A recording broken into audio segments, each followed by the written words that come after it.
Lotus reality and agro farming వారు premium farm land projects మన పొలం ఫేజ్ 1, 2 మరియు 3 కంప్లీట్ చేసుకొని మన పొలం phase 4 Wasar village at Narayana Khed లో ఆగస్టు 15 ఇండిపెండెన్స్ డే రోజు గ్రాండ్ లాంచ్ చేయడం జరుగుతోంది.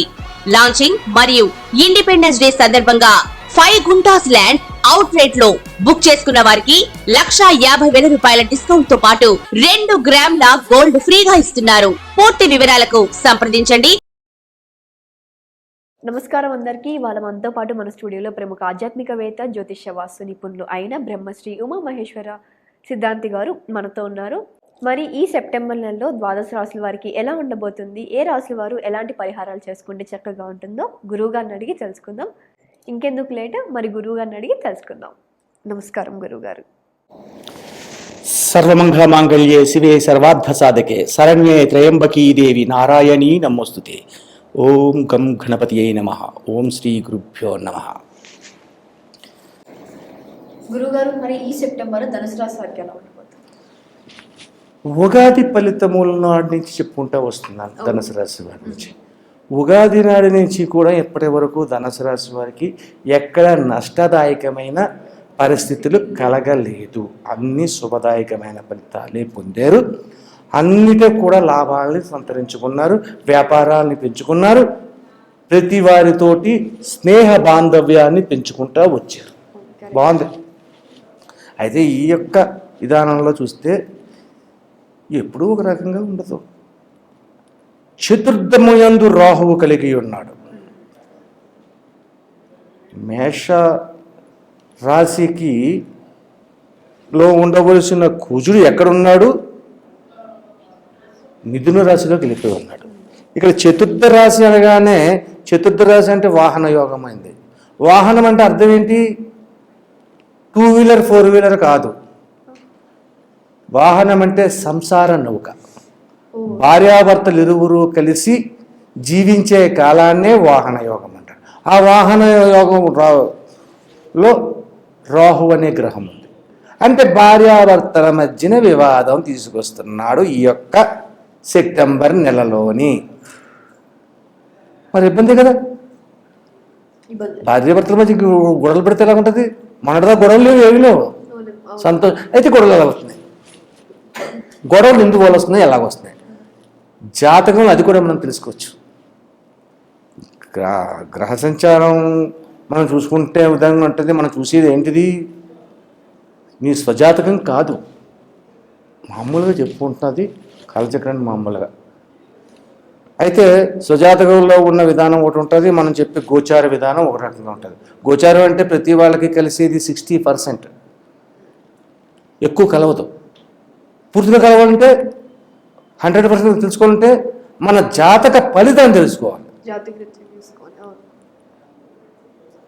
శ్రీనివాసరావు అనే పేరుందండి.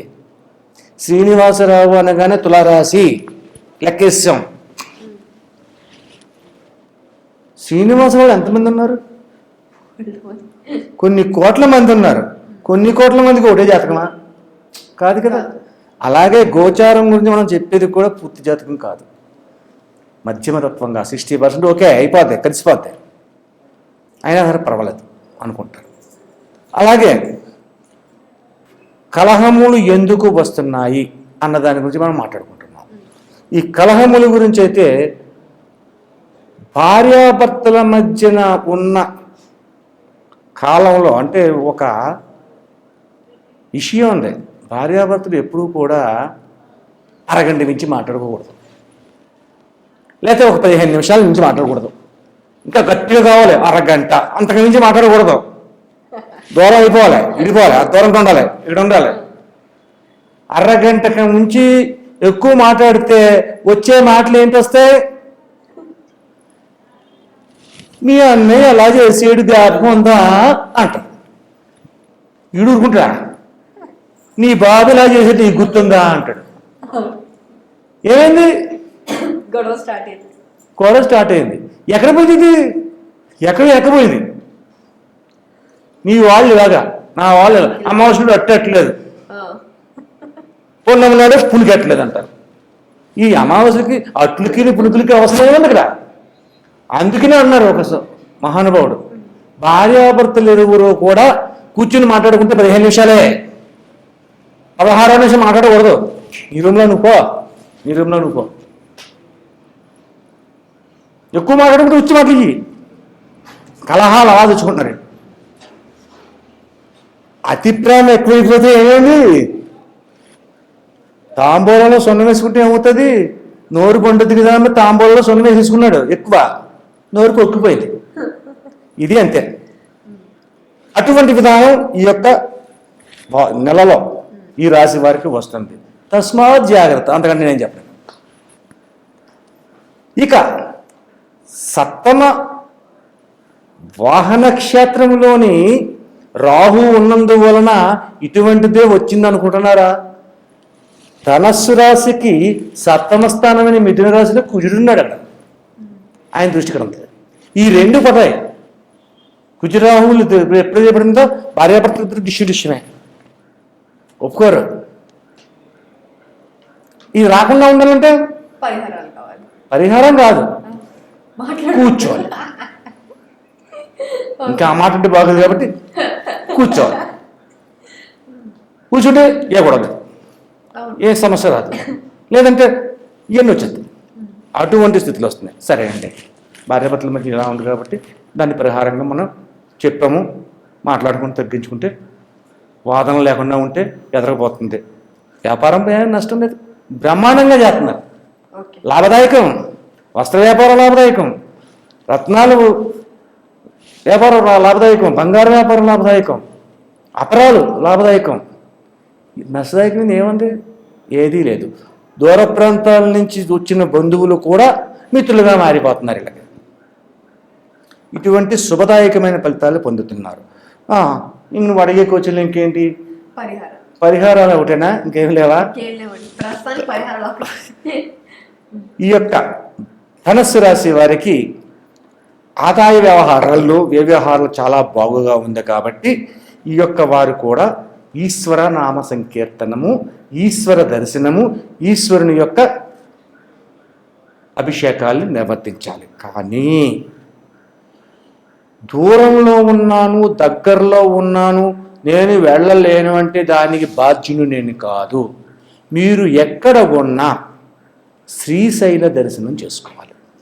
ఈ ధనుసు రాశి వారు ఎందుకు చేసుకోవాలి? అన్నీ బాగున్నాయి కదా, వ్యవహారాలు బాగున్నాయి కదా, వ్యాపారాలు బాగున్నాయి కదా, ధనం వస్తుంది కదా, ఇంకా మేము శ్రీశైలం ప్రత్యేకంగా 3 పిల్లల మధ్యన వస్తుంది కదా తగాదా, దాన్ని తొలగించాలంటే శ్రీశైల భ్రమరాంబ మల్లికార్జున దర్శనం చేసుకొని అక్కడ ఉన్న ఉమామహేశ్వర వ్రతం అన్నది ఉంటుంది. ఉమా మహేశ్వర భార్యాభర్తలు అక్కడ ఆ వ్రతాన్ని ఆచరించాలి. దానికి ఒక 500-600 టికెట్ ఉంటుంది. ఆ వ్రతాన్ని చేయమంటే చేస్తారు. శ్రీశైలంలోనే ఉంది, ఇంకెక్కడ శ్రీశైలమే ఎందుకు? ఇంక దగ్గరలో కూడా ఏమైనా చెప్పచ్చు కదా అండి, కుదరదండి.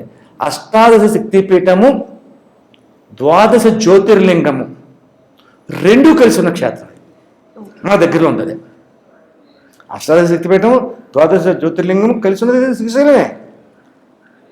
కాబట్టి శ్రీశైల క్షేత్రాన్ని యథావిధిగా ఈ యొక్క నెలలో ఏదో ఒక రోజు మీరు వెళ్ళి అక్కడ ఉమామహేశ్వర వ్రతాన్ని చేపించి ఆ స్వామివారిని అభిషేకించి అమ్మవారి దగ్గర కుంకుమార్చన కూడా చేపించుకుని దర్శనం చేసుకుని ఆ రోజు శ్రీశైల క్షేత్రంలో ఉండి మరల రోజు నాడు బయలుదేరుతూ సాక్షి గణపతి గుడి ఉంటుంది అక్కడ. ఆ సాక్షి గణపతి గుడి దగ్గరికి వెళ్ళి స్వామివారికి నమస్కరించి, అయ్యా గణేష, నాన్నగారి దగ్గరికి వచ్చామండి, ఆ బాధలన్నీ చెప్పుకున్నాము, ఆయన కొంచెం వినపడదు కాబట్టి, వినికిడి దోషం ఉంది కాబట్టి సాక్షి నువ్వే చెప్పాలి, మేము వచ్చామని మా అమ్మ ఆలకించమని. సాక్షి గణపతి సాక్షి ఇచ్చేవాడు ఆయన. అంటే ముందుకు వచ్చడం కాదు, వినాయకుడికి ముందు పూజ చేయాలి, తొలి పూజ అందుకుంటావు. అయితే ఇక్కడ శ్రీశైలం ఆఖరిని పూజించావు. ఇవన్నీ అయిపోయిన తర్వాత ఇంటికి వెళ్ళే ముందు అక్కడ ఆగి నమస్కరించి ఈ విషయం ఆయనకి చెవిలో వేసేసి వెళ్ళిపోతారు. ఇనికిడి శబ్దం అంటే శ్రీశైల మల్లికార్జున్ని చెమిటి మల్లన్న అంటారు. విన్నావా? చెమిటి మల్లన్న ఆయన చెప్తాను గమని వినపడదు. ఏం ఇంపించుకోడు. గట్టిగా చెప్పాలంటే కుదరదు, ఏదో దొరుకుతుంది. కాబట్టి నందేశ్వరుడు చెవులు చెప్తాయని చెప్తాడు. లేదు సాక్ష్యం కావాలి, సాక్ష్యం నాన్నగారు వచ్చారండి నిజమే అని చెప్తాడు. అందుకని ఆ యొక్క విధంగా పరిహారం చేసుకుంటే ఈ యొక్క ధనుస్సు రాశి వారికి వస్తున్న భార్యాభర్తల మధ్యన కలతలు తొలగడానికి మాత్రమే నేను చెప్పిన రెమెడీ. ఈ రకంగా ఆచరించాలి. మరి చూశారు కదా ఈ ధనుసు రాశి వారికి ఈ సెప్టెంబర్ నెలలో ఎలా ఉంటుందో గురువు గారు చాలా చక్కగా వివరించినందుకు ధన్యవాదములు గురుగారు. మరి గురువుగారు చెప్పిన పరిహారాలన్నింటినీ ఉపయోగించుకొని మీ జీవితాన్ని మంచి దారిలో పెట్టుకుంటారని ఆశిస్తూ మళ్ళీ మరొక రాశితో కలుద్దాం. అంతవరకు సెలవు. మీకు ఇంకా ఏదైనా సందేహాలు ఉంటే కింద స్క్రోల్ అయ్యే నెంబర్ని కాంటాక్ట్ అయ్యి గురువు గారిని సంప్రదించవచ్చు. Thank you.